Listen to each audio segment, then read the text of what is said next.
Hello class 11। तो कैसे हैं आप सब? आई होप आप सब अच्छे होंगे और मस्त होंगे। स्वागत करता हूं मैं आप सभी का हमारे इस प्रारंभ सीरीज के अंदर, और ये सेशन चल रहा है 2025 टू 2026 का। बच्चों, आज हमारा लेक्चर नंबर 3 है, इलास्टिसिटी ऑफ डिमांड। जब हमने स्टार्ट किया लेक्चर नंबर 1 से तो काफी आप लोगों को पसंद आया, मेरे पास मैसेजेस भी आए, कमेंट भी आए। बेटा बहुत अच्छा लगा कि आप लोगों को हमारी सीरीज पसंद आ रही है। आज की इस क्लास के अंदर हमने इलास्टिसिटी ऑफ डिमांड के बारे में समझा, उसकी डिग्रीज के बारे में समझा। ठीक है, अब आज इस क्लास के अंदर हम ये देखते हैं कि जो डायग्राम या जो ग्राफ हमने बनाया था इलास्टिसिटी ऑफ डिमांड का, उसमें जो डिग्रीज है वो कहां कहां पर एग्जिस्ट करती हैं, कि कहां पर ईडी इक्वल टू इनफाइनाइट हो सकता है, कहां पर ईडी ग्रेटर देन 1 हो सकता है, इक्वल टू 1 हो सकता है, स्मॉलर देन 1 हो सकता है, या फिर 0 हो सकता है। इन डिग्रीज के बारे में मैंने काफी अच्छे तरीके से पिछली लेक्चर में डिस्कस किया था। आई होप आपको समझ में आया होगा बेटा। फिर भी अगर आप में से जो बच्चा आज से इस क्लास में नया है, उससे मेरा यही कहना है बेटा, पहले आप लेक्चर नंबर 1 से जरूर देखें, आपको हर चीज क्लियर हो जाएगी। कोई डाउट फिर भी रहता है बेटा तो आप अपने आप को समय दें, मेरे रिकॉर्डिंग्स को बार बार देखें बेटा, तो उससे आपको समझ में आ जाएगा। फिर भी नहीं आता है तो कमेंट बॉक्स में आप हमसे पूछ सकते हो, नहीं तो व्हाट्सएप पे भी आप हमसे जुड़ सकते हो और वहां पर भी पूछ सकते हो बेटा। तो चलिए आज की इस क्लास में स्टार्ट करते हैं। और पहले तो हम ये समझते हैं कि अगर डिमांड कर्व को वाई एक्सिस और एक्स एक्सिस से जो है जोड़कर बनाया जाए, एक स्ट्रेट लाइन बनाई जाए, तो कहां कहां पर कौन कौन सी डिग्री एग्जिस्ट करेगी। मैं आपको इतने अच्छे तरीके से उसको समझाऊंगा कि आपको समझ में आ जाएगा कि किस तरीके से जो है हमें यहाँ पर जो डिग्रीज है वो एग्जिस्ट करती हैं ग्राफ में। जैसे बेटा ये यहाँ पर आपके पास में ग्राफ है बच्चों, 1 मिनट, ये ग्राफ है बेटा। ठीक है, ये हमारा एक्स एक्सिस है, ये हमारा 0 है और ये हमारा वाई है। ठीक है बच्चे, अब इसमें इस पॉइंट से मैं इस पॉइंट को जोड़ देता हूं बेटा। अब क्वेश्चन ये है कि कौन से पॉइंट पर कौन सी डिग्री एग्जिस्ट करती है। तो देखो बेटा, सबसे जो टॉप का पॉइंट है ये वाला, ये बताता है ईडी इक्वल टू इनफाइनाइट के बारे में। दूसरा, ये पॉइंट जो है 0 पे टच हो रहा है, तो ये पॉइंट हमें बताता है कि ईडी इक्वल टू 0 है यहां पर, क्योंकि देखो पॉइंट कहां टच हो रहा है, कौन सी लाइन पे, 0 की लाइन पे। ठीक है बेटा, और जो बीच वाला पॉइंट है बिल्कुल मिड ऑफ सेंटर है, यह है ईडी इक्वल टू 1। यहां पर ईडी इक्वल टू क्या होता है बेटा, 1 हो जाता है। क्लियर। अब कई बार बच्चों को कंफ्यूजन हो जाता है, सर ईडी ग्रेटर देन 1 नीचे आएगा कि ऊपर आएगा बेटा। तो देखो इक्वल टू के अगर ऊपर जाएंगे बच्चे तो यहां पर ईडी ग्रेटर देन 1 हो जाएगा, हाईली इलास्टिसिटी जिसको बोलते हैं बेटा। और यहां पर यह हो जाएगा आपका ईडी स्मॉलर देन 1 हो जाएगा बेटा। क्या हो जाएगा बेटा, ये स्मॉलर देन 1 हो जाएगा, जिसको लेस इलास्टिसिटी बोलते हैं बेटा। तो इस तरीके से एक डायग्राम में जब वो एक्स एक्सिस और वाई एक्सिस को डिमांड कर टच करता है, तो उस टाइम पर कौन सी डिग्री कहां एग्जिस्ट करती है वो हमें पता होना चाहिए। तो कहां पर टच होती है मैंने आपको बताया, और आई होप आपको समझ में भी आया होगा कि, और आपको इसको याद भी ऐसे रखना है बेटा कि ऊपर जो है एकदम ये समझो आप, ये लाइन कहां जा रही है, कोई एंड नहीं है, तो ये इनफाइनाइट हो गया, तो ईडी इक्वल टू इनफाइनाइट ये हो जाएगा बेटा। ये यहां पर 0 पॉइंट पे टच हो रहा है बेटा, तो ये ईडी इक्वल टू 0 हो गया बेटा। बीच इस लाइन का जो बीचों बीच है बेटा, वो ईडी इक्वल टू 1 रहेगा बच्चों। उससे अगर मैं ऊपर जाता हूं तो ग्रेटर देन 1 हो जाएगा, ठीक है ना, और इससे नीचे आ जाएगा तो स्मॉलर देन 1 हो जाएगा। कितना आसान था इसको समझना, ठीक है ना बेटा। तो इस तरीके से हमें इसको याद रखना होगा कि कौन सी डिग्री कहां पर एग्जिस्ट करती है जब हम एक स्ट्रेट लाइन वाई एक्सिस और एक्स एक्सिस को टच करते हैं। इज दैट क्लियर बेटा? बात समझ में आई आपको अच्छे से? चलो अब इलास्टिसिटी के पॉइंट ऑफ व्यू से समझते हैं कि कौन कौन से ऐसे फैक्टर्स हैं जो इन्फ्लुएंस होते हैं डिग्रीज के अकॉर्डिंगली, कि आपको ये पता चल जाए कि हाँ इस कैटेगरी का जो प्रोडक्ट है ये हाईली इलास्टिसिटी है और ये लेस इलास्टिसिटी है। ठीक है ना, तो ऐसे कौन कौन से यहाँ पर जो मेन फैक्टर्स हैं, ठीक है ना। तो बेटा देखो यहाँ पर हम समझते हैं इसको मेन फैक्टर्स को, और बहुत अच्छे से समझने की कोशिश करेंगे विद एग्जाम्पल हम समझेंगे यहाँ पर। तो देखो ऐसे कौन कौन से मेन फैक्टर्स हैं, क्या है बेटा, मेन फैक्टर्स हैं जो आपको बताएंगे। भाई इलास्टिसिटी ऑफ डिमांड हमने पढ़ा सर, डिग्रीज भी हमने पढ़ी, और डिग्रीज में मैंने एग्जांपल, रियल वर्ल्ड से एग्जांपल भी उठाए थे कि हाईली इलास्टिसिटी में बेटा कौन से एग्जांपल्स, मतलब कौन से प्रोडक्ट या कौन से गुड्स आ सकते हैं, लेस में कौन से आ सकते हैं, मैंने वहां पर भी बताया था। बट यहां पर और भी अच्छे समझ में आएगा, क्योंकि हम यहां पर गुड्स को कंपेयर भी करेंगे और समझेंगे कि यार देखो ये इस वजह से हाईली इलास्टिक है और ये इस वजह से लेस इलास्टिक है। उससे क्या होगा बेटा, आपके कॉन्सेप्ट और भी मजबूत होंगे, बहुत अच्छे स्ट्रांग हो जाएंगे बेटा। तो आओ उसको फैक्टर्स को समझते हैं। पहला लेते हैं बेटा नेचर ऑफ द कमोडिटी। क्या लेते हैं बेटा, नेचर ऑफ द कमोडिटी। ठीक है बच्चे, नेचर ऑफ द कमोडिटी, हमें कमोडिटी के नेचर से पता लगता है कि वो हाईली इलास्टिसिटी है कि लेस इलास्टिसिटी है। नेचर, अब आप बोलोगे सर कमोडिटी का कैसा नेचर, तो बेटा देखो दो तरीके का नेचर होता है।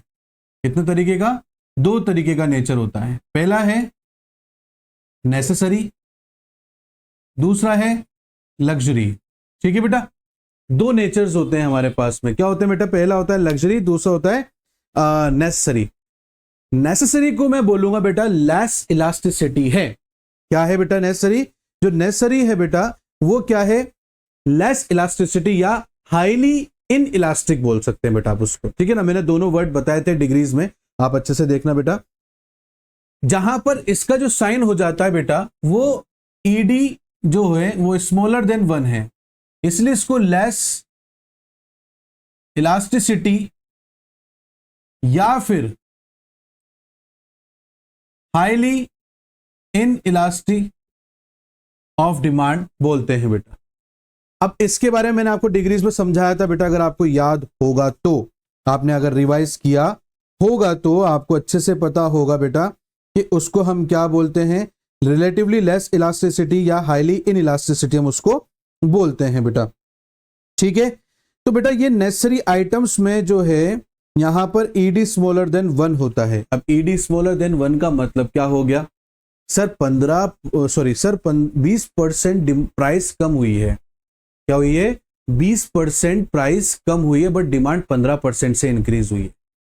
देखो बेटा नेसेसरी आइटम्स क्या होते हैं, इन सभी नेसेसरी जो आइटम्स होते हैं बेटा, इनका हमारे जीवन में एक लिमिटेड यूज होता है, उससे ज्यादा हम इसको यूज नहीं कर सकते। सपोज करो बेटा, इसको ऐसे समझते हैं कि मान लो आप एक टाइम में 3 रोटी या 3 चपाती आप खाते हो, ठीक है, और आप जो है अपने घर से कहीं दूसरे शहर रहते हो, जहां पर आप किसी मेस वगैरह में या कहीं पर होटल वगैरह पे आप खाना खाते हो, राइट बेटा।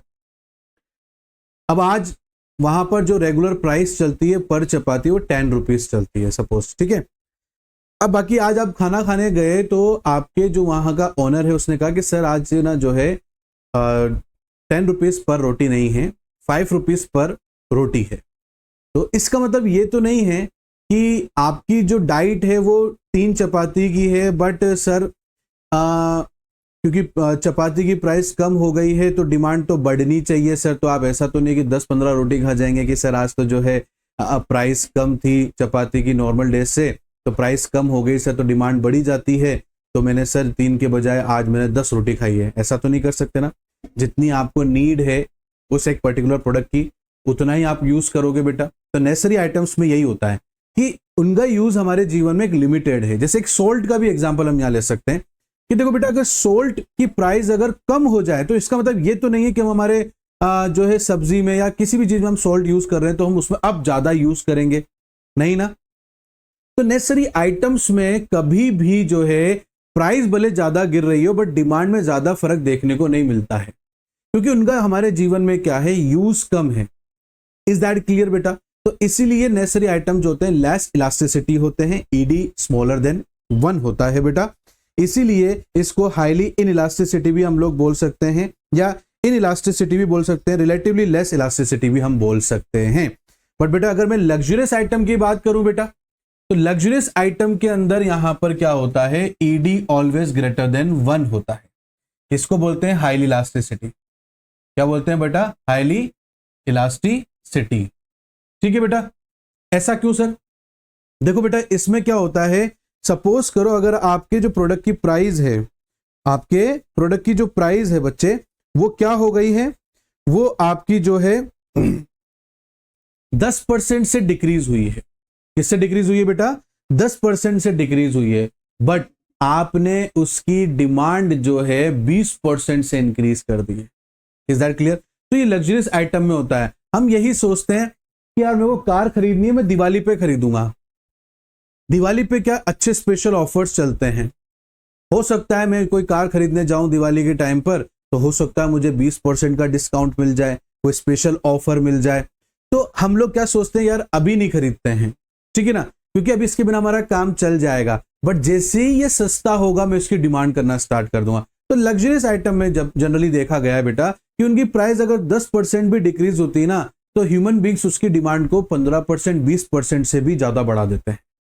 तो लग्जरियस आइटम में ऐसा देखा जाता है क्योंकि इनके बिना हमारा अभी काम चल जाएगा। बट जैसे ये सस्ती होती है हम इनको ज्यादा से ज्यादा खरीदना चालू कर देते हैं, क्योंकि हमें पता है कि ज्यादा समय सस्ती रहने वाली नहीं है और फिलहाल हमारा इनके बिना काम चल जाएगा। इसलिए हम वेट करते हैं कि जैसे ही ये सस्ती हो हम इसको खरीदना चालू कर दें। अब ये कोई कार के अंदर या बाइक के अंदर ही नहीं है, कोई भी ब्रांडेड प्रोडक्ट्स भी आप ले सकते हो। इवन आप क्लोथिंग में भी ब्रांडेड प्रोडक्ट्स, जो हम क्लोथिंग में सिर्फ नॉन ब्रांड की बात नहीं कर रहा हूं मैं, यहां पर जो क्लोथिंग में ब्रांडेड जो क्लोथिंग है उनकी बात कर रहा हूं। उनमें भी हम यही करते हैं, हम वेट करते हैं कि कब दिवाली आ जाए ताकि ना जो है डिस्काउंट चले, वहां पर ऑफ चल जाए, वहां पर जिस भी ब्रांड की मैं टी शर्ट या जीन्स पहनना चाहता हूं वहां ऑफ चलना स्टार्ट हो जाएगा, तभी मैं खरीदूंगा। ठीक है बेटा? तो वहां क्या होता है, अगर 10% भी अगर आपको ऑफ मिल रहा है तो आप सोचते हो और 10% ऑफ मिल रहा है, दिवाली का भी समय है, ऑफ चल रहा है, बड़ा ठीक है, चलो एक काम करते हैं, 2-3 टी शर्ट 2-3 जीन्स से अभी खरीद लेते हैं ताकि फिर पूरे साल भर खरीदने की जरूरत नहीं है। तो क्या हुआ, 10% प्राइस कम हुई, आपने जो है 20% तक डिमांड बढ़ा दी। आई बात समझ में? उस टाइम पे आप सिर्फ एक जीन्स और टी शर्ट लेने का सोच रहे थे, बट 10% या 20% या 25% जो भी कंपनी ने कम किया, आपने सोचा 2-3 टी शर्ट और एक साथ ले लेता हूं, पता नहीं फिर कब दोबारा से जो है डिस्काउंट बंद हो जाए, फिर मुझे साल भर का या पता नहीं कितने महीने का इंतजार करना पड़ेगा। तो जनरली जो ब्रांडेड वाली चीजें होती हैं, लग्जरियस आइटम्स में जो आती हैं, उनमें हम लोग ऐसा ही करते हैं कि उनकी प्राइस कम हो रही है 10% से और हम डिमांड 20-25% तक उनकी इंक्रीज कर देते हैं। इसलिए ये हाईली इलास्टिसिटी ऑफ डिमांड होते हैं। आई होप क्लियर हो गया होगा आप लोगों को। नेक्स्ट देखते हैं बेटा, यूज ऑफ द कमोडिटी। दूसरा क्या है बेटा? Use of the commodity. Clear बच्चे? अब आप बोलोगे sir use of the commodity का मतलब यहां पर आप क्या समझाना चाह रहे हो? तो देखो बेटा, हमारे जीवन में कुछ प्रोडक्ट ऐसे हैं जिसका हम ऑल्टरनेटिव यूज करते हैं। क्या करते हैं बेटा? ऑल्टरनेटिव। और कुछ प्रोडक्ट ऐसे होते हैं जिनका कोई ऑल्टरनेटिव यूज नहीं रहता है। तो जिन प्रोडक्ट का हमारे जीवन में ऑल्टरनेटिव यूजेस हैं वो हमेशा हाईली इलास्टिसिटी मतलब ईडी ग्रेटर देन 1 रहता है, और जिन चीजों का ऑल्टरनेट यूज नहीं होता है उनका 1 या 2 ही यूज आप लोग कर सकते हो, तो वो क्या होता है? लेस इलास्टिसिटी ऑफ डिमांड होता है। जैसे कि हमारे जीवन में जो मिल्क है, दूध है, उसका काफी ऑल्टरनेटिव यूजेस है बेटा। उसको मिल्क एज अ मिल्क भी कंज्यूम करते हैं, उससे हम कर्ड भी बनाते हैं, उससे हम घी भी बनाते हैं, उससे हम छाछ भी बनाते हैं, उससे हम मिठाई भी बनाते हैं, उससे हम पनीर भी बनाते हैं। बहुत सारी चीजें जो मिल्क से बनती हैं। तो मिल्क क्या हो गया यहां पर? ऑल्टरनेटिव कमोडिटीज हो गई बेटा। तो यहां पर क्या होता है, मार्केट में दूध की डिमांड ज्यादा ही रहती है क्योंकि इसके बहुत सारे यूजेस हैं। तो कई बार हमारे साथ होता है कि अगर दूध की प्राइस एकदम से कम हो जाती है तो हम ज्यादा खरीद लेते हैं। 10% कम हुई हम 20% खरीद लें। हम सोचते हैं कि अरे कोई दिक्कत नहीं है, दूध के रूप में भी यूज करेंगे, दही भी बना लेंगे, छाछ भी बना लेंगे, पनीर भी बना लेंगे, सब कुछ बना लेंगे, ले लेते हैं। अभी सस्ता हो रहा है, पता नहीं कब सस्ता होगा, ले लेते हैं। तो जितने भी ऑल्टरनेटिव यूजेस हैं, किसी भी कमोडिटी को अगर आप अलग अलग चीजों में यूज कर सकते हो तो फिर उन कमोडिटीज की जो इलास्टिसिटी वो हाईली इलास्टिसिटी रहेगी, और जिनका यूज सिर्फ लिमिटेड है, उनसे सिर्फ एक ही काम किया जा सकता है और कोई दूसरे काम उनके नहीं कर सकते, हम उनसे नहीं कर सकते हैं, तो फिर वो लेस इलास्टिसिटी ही कहलाता है बेटा। क्लियर बच्चे? आई मेरी बात समझ में आप लोगों को? तीसरा बेटा टाइम। तीसरा क्या है बेटा? The time period. The time period. Is that clear बेटा? कोई भी कमोडिटी जो आपके साथ लंबे समय तक बनी रह सकती है वो हमेशा हाईली इलास्टिसिटी होती है। आप उसको एक बार में ज्यादा कंज्यूम करने की कोशिश करते हो बेटा, क्योंकि आपको पता है कि यार मैं इसको अभी ले लूंगा, अभी इसकी प्राइस सस्ती है, अभी मैं ज्यादा इसको ले लूंगा तो मैं लंबे समय तक इसको यूज कर सकता हूं, बार बार मेरे को इसको यूज मतलब बार बार इसको परचेस करने की जरूरत नहीं है। तो ऐसी कोई भी चीज जिसमें देखो, मैं आपको एक लाइन पढ़ के भी सुनाता हूं बेटा, elasticity of demand also depend on the time period. Elasticity of demand for goods is more in the long run and than in the short run. Clear, बात समझ में आई? तो जिसका आप यूज एक लॉन्ग रन तक कर सकते हो, ऐसे प्रोडक्ट हाईली इलास्टिसिटी होते हैं, क्योंकि इनको एक बार परचेस करना है और लंबे समय तक यूज करना है, आपको इस बीच में दोबारा से नई चीज परचेज नहीं करनी है। तो ऐसे प्रोडक्ट्स में जिनका टाइम पीरियड लंबा होता है वो हाईली इलास्टिसिटी होता है कि यार अभी खरीद लो भी मिल रहा है, फिर मैं बाद में महंगा हो जाएगा, है ना, बहुत सारी चीजें हैं, तो इस वजह से हम क्या करते हैं, उसको अभी खरीद लेते हैं लंबे समय के लिए। और कुछ चीजें हैं बेटा जिसको हमें डेली बेसिस पर चाहिए, बट हम उससे जो है हमारे पास स्टोर करके लंबे समय तक नहीं रख सकते, तो फिर ऐसे प्रोडक्ट में लेस इलास्टिसिटी होता है बेटा। क्या होता है बेटा? लेस इलास्टिसिटी होता है। क्लियर बेटा? तो हम उसमें क्या होता है, अगर 10% प्राइस कम हो रही है तो हम ज्यादा से ज्यादा उसकी जो है 5% ही उसकी डिमांड को बढ़ा देंगे, क्योंकि हमें पता है कि यार अगर हम इसको अभी जो बहुत सारा स्टोर करके रख लेंगे इसमें खराब होने के चांसेस ज्यादा हैं, तो ज्यादा परचेस करने से फायदा क्या है। तो ऐसी चीजें हम ज्यादा परचेस करें ना, जब वो सस्ती हो तो हम ऐसी चीजें ज्यादा परचेस करें जिससे हम लंबे समय तक चला सके, तो उसमें हाईली इलास्टिसिटी हो जाता है। और लेस इलास्टिसिटी मतलब जिसको हम स्टोर करके नहीं रख सकते, खराब होने का डर है। क्लियर? जैसे हम हमारे घरों में गेहूं भी स्टोर करके रखते हैं, तो गेहूं खरीदने का एक टाइम होता है, उस टाइम पर क्या होता है, बहुत सारे गेहूं मार्केट में आते हैं, ठीक है, तो एक रीजनेबल प्राइस हमें मिल जाती है, तो हम, और गेहूं खराब नहीं होता क्योंकि उसके साथ हमें कुछ दवाई वगैरह हम लोग स्टोर करके रखते हैं, तो वो पूरे साल भर अच्छा रहता है। तो हम लोग क्या करते हैं, क्योंकि हमारे लिए बेसिक नीड्स में भी है बेटा वो, और हमें उसको लंबे समय तक यूज भी करना है, तो ऐसी चीजें जो लंबे समय तक हमारे साथ रह सकती हैं, खराब नहीं हो सकती हैं, उन प्रोडक्ट्स में हाई इलास्टिसिटी होता है। और जो प्रोडक्ट जल्दी खराब हो जाते हैं ना, वो लेस इलास्टिसिटी होता है। फिर हम उसको क्या करते हैं, कम क्वांटिटी में परचेस करते हैं, खत्म हो जाएगा फिर दोबारा ले आएंगे। जैसे सब्जियां, उसको हम पूरे साल भर के लिए स्टोर थोड़ी करके रख सकते हैं, हम क्या करते हैं, कम क्वांटिटी में परचेस। अब सब्जी कितनी भी सस्ती हो जाए, आपकी मम्मी यूं तो ही नहीं कि भाई कल तो जो है 50 रुपए किलो जो है बेटा, आपकी मम्मी बोले आपसे कि भाई बेटा 50 रुपए किलो लौकी मिल रही थी कल, तो आज तो देख 20 रुपए की है, तो मैंने तो पूरा कट्टा ही खरीद लिया, अब अपन जो है 5-6 महीने तक खाएंगे। पॉसिबल ही नहीं, खराब हो जाएगी। आई बात समझ में? हाँ, ये जरूर आपकी मम्मी ये कर सकती, भाई 50 की थी पहले, अब 20 की हो गई, तो आपकी मम्मी ने 1 किलो एक्स्ट्रा ले ली कि भाई 3-4 दिन बाद दोबारा बना लेंगे, तो वहां तक तो ठीक है। बट ये शॉर्ट पीरियड है ना बेटा, तो शॉर्ट पीरियड में लेस इलास्टिसिटी होता है, बट जैसे ये लंबा पीरियड लॉन्ग रन हो जाएगा तो वहां हाई इलास्टिसिटी ऑफ डिमांड चल जाएगा। Is that clear? बात समझ में आई बेटा आपको? तो टाइम पीरियड भी इस तरीके से और जो है मेन फैक्टर होता है इलास्टिसिटी ऑफ डिमांड में। आई होप आपको समझ में आ रहा होगा और आप रियल वर्ल्ड से कनेक्ट भी कर पा रहे होंगे और अपने दिमाग में सोच भी रहोगे, हाँ यार ये लेस इलास्टिसिटी है और ये हाई इलास्टिसिटी है। आ रहा है मजा? तो इकोनॉमिक्स को पढ़ने का मजा ही यही है कि आप उसको रियल वर्ल्ड से कनेक्ट कर दो, तो बहुत आसान हो जाता है समझना उसको। आगे देखते हैं बेटा इनकम लेवल। क्या देखते हैं बेटा? चौथा है इनकम लेवल। क्लियर बच्चे? अब इनकम लेवल में क्या होता है बेटा?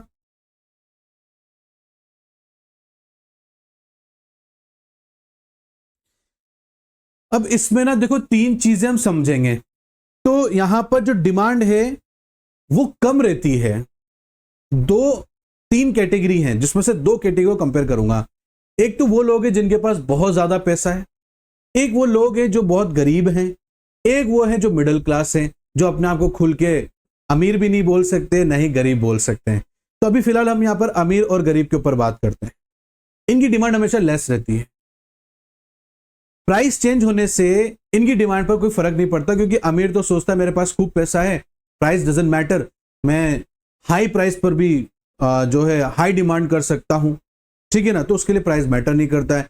पुअर डिमांड इसलिए नहीं करता है क्योंकि उसके पास प्राइस नहीं है। तो यहां पर हाईली इलास्टिसिटी मिडिल क्लास के ऊपर लागू होता है बेटा, क्योंकि मिडिल क्लास यही सोचता है कि कब प्राइस कम हो और कब मैं ज्यादा क्वांटिटी में उसको बाय कर लूं। क्लियर? क्योंकि मिडिल क्लास, इन 2 क्लास को छोड़ दो, रिच और पुअर को, तो बीच वाला जो मिडिल क्लास है वो उसके ऊपर डिमांड और प्राइस बहुत ज्यादा मैटर करती है। तो वो बंदा हमेशा यही सोचता है कि कब प्राइस कम हो और कब जितनी कम भी हो ना उसमें ज्यादा से ज्यादा बाय कर लूं मैं। तो मिडिल क्लास के लिए हाईली इलास्टिसिटी ऑफ डिमांड है बेटा, क्योंकि उसको प्राइस बहुत मैटर करती है। तो वो यही सोचता है कि कब 10% भी प्राइस गिरे मैं 15% डिमांड बढ़ा दूं। बट अमीर आदमी के ऊपर कोई फर्क नहीं पड़ता है, भाई प्राइस बढ़े घटे आई डोंट केयर, मैं तो हर सिचुएशन में खरीद सकता हूं। गरीब सोचता है मेरे पास तो पैसे ही नहीं है, क्या डिमांड करूं। इज दैट क्लियर बेटा? तो इनकम लेवल इस तरीके से हमारे ऊपर काम करता है। और लास्ट यहां पर मेरा लेंगे हैबिट या हैबिचुअल जो प्रोडक्ट्स होते हैं। बिल्कुल सही है ना?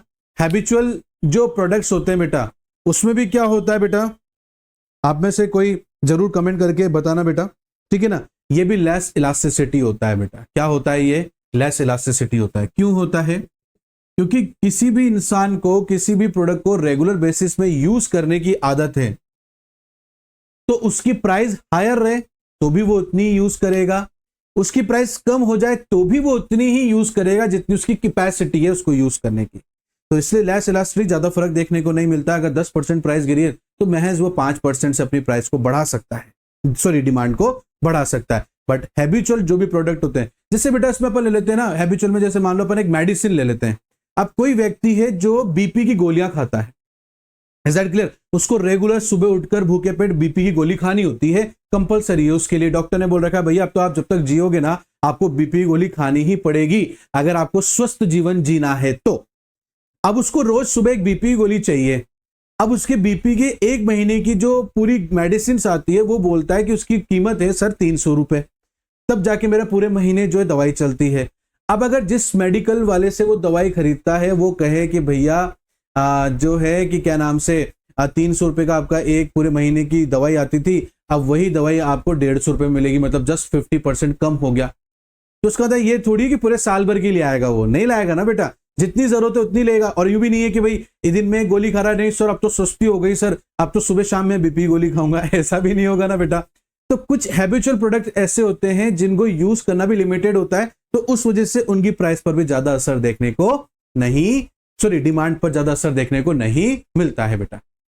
तो ये थे मेन फैक्टर्स बेटा जो मैंने आपके सामने लेकर आया हूं और आपके साथ डिस्कस किए। आई होप आपको बहुत अच्छे से क्लियर हुआ होगा और मेरे एग्जांपल्स भी आपको काफी अच्छे से समझ में आए होंगे। फिर भी कोई डाउट रहता है बेटा तो कोई इशू नहीं, आप कमेंट बॉक्स में हमसे पूछ सकते हो, हम रिप्लाई जरूर करते हैं बेटा। साथ ही साथ में बेटा कमेंट बॉक्स पे ये जरूर बताया करो कि आपको क्लास कैसी लग रही है, आपको इकोनॉमिक्स की क्लास कैसी लग रही है, अकाउंट्स की कैसी लग रही है, बिजनेस की कैसी लग रही है, क्योंकि आपके कमेंट से बहुत ज्यादा मनोबल हम लोगों का बढ़ता है। बड़ा आनंद आता है जब आप लोग हमें अच्छे कमेंट बताते हैं कि नहीं सर आपकी क्लास में मजा आ रहा है, पढ़ने में समझ में आता है, आप डाउट पूछते हैं तो भी हमें समझ में आता है, आप सजेशन भी दे सकते हैं हमें, ठीक है। और बेटा लाइक जरूर करना वीडियोस को और अपने बाकी सभी दोस्तों को भी हमारे बारे में बताओ और शेयर करो उनके साथ में भी हमारी इस वीडियोस को, और सब्सक्राइब करना और बेल आइकन को प्रेस करना बिल्कुल मत भूलना। मिलता हूं नेक्स्ट क्लास में, तब तक के लिए thank you and bye bye बच्चों।